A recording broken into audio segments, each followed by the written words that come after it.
Death and rebirth.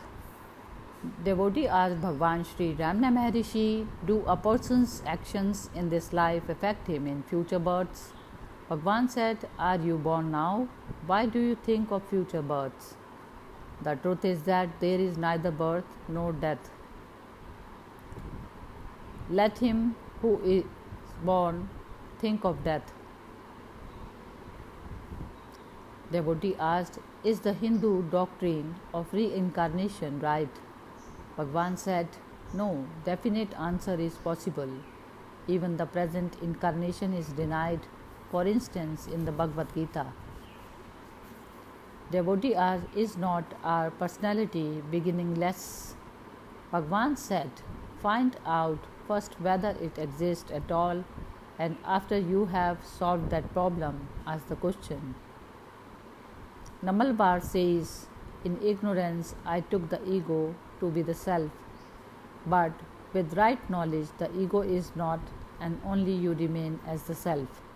Both the non-dualists and the dualists agree on the necessity for self-realization. Attain that first and then raise other questions. Non-dualism or dualism cannot be decided on theoretical grounds alone. If the self is realized, the question will not arise. Whatever is born must die, whatever is acquired must be lost.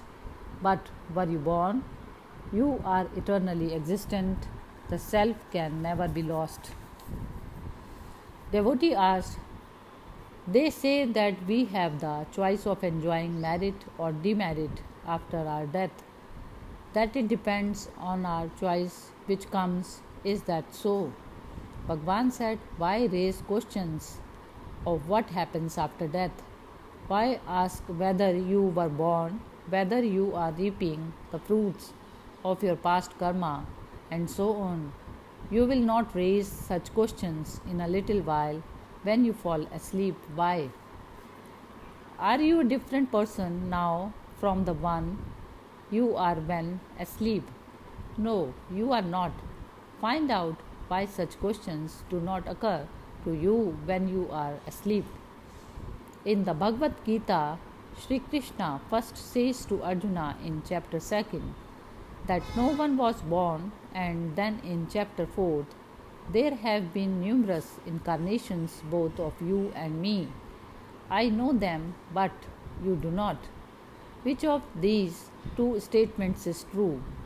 The teaching varies according to the understanding of the listener. When Arjuna said that he would not fight against his relatives and elders in order to kill them and gain the kingdom, Sri Krishna said, not that these, you or I, were not before, are not now, nor will be hereafter. None was born, none has died, nor will it be so hereafter.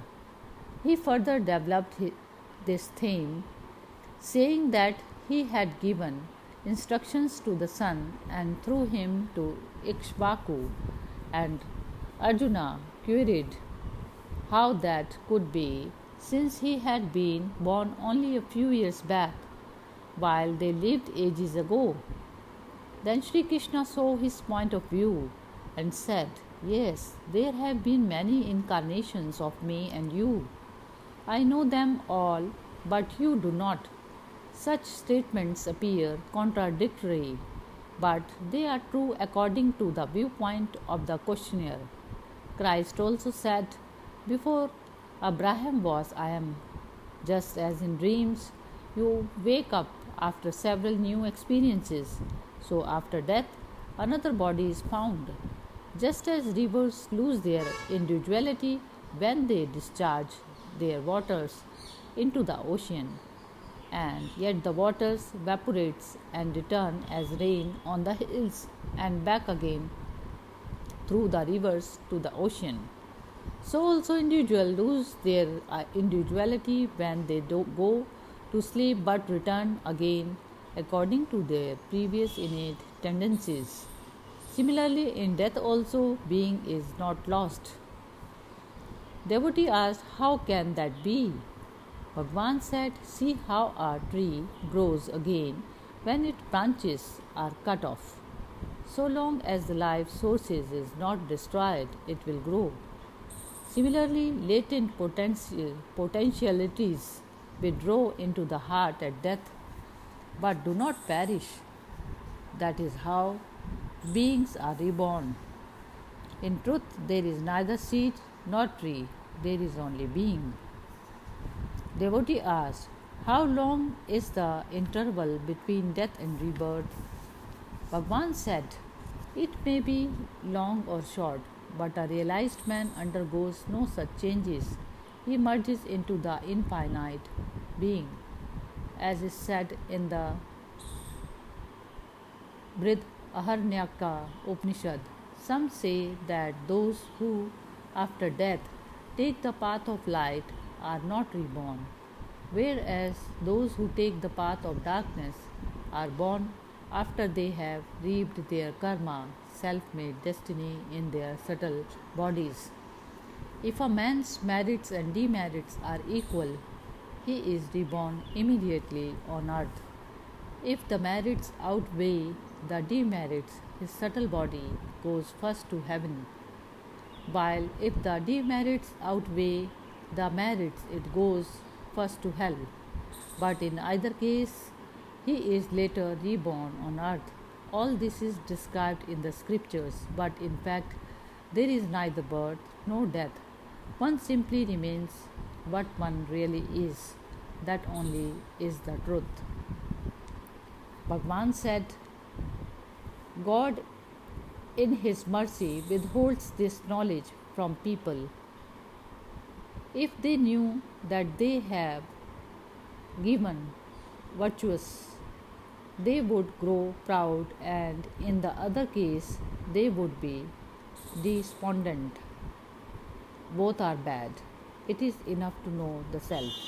A competent person who has already, perhaps in a previous incarnation, qualified himself realizes the truth and abides in peace as soon as he hears it told to him just once, whereas one who is not so qualified has to pass through the various stages before attaining samadhi, direct pure consciousness of being.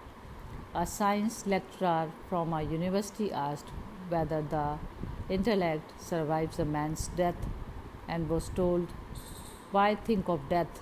Consider what happens in your sleep. What is your experience of that?" Devotee asked, "But sleep is transient, whereas death is not." Bhagwan said, "Sleep is intermediate between two waking states, and in the same way, death is intermediate between two births. Both are transient." Devotee asked, "I mean, when the spirit is disembodied, does it carry the intellect with it?" Bhagwan said, "The spirit is not disembodied. The bodies differ. If not a gross body, it will be a subtle one, as in sleep, dream, or daydream." Hari Om Tat Sat.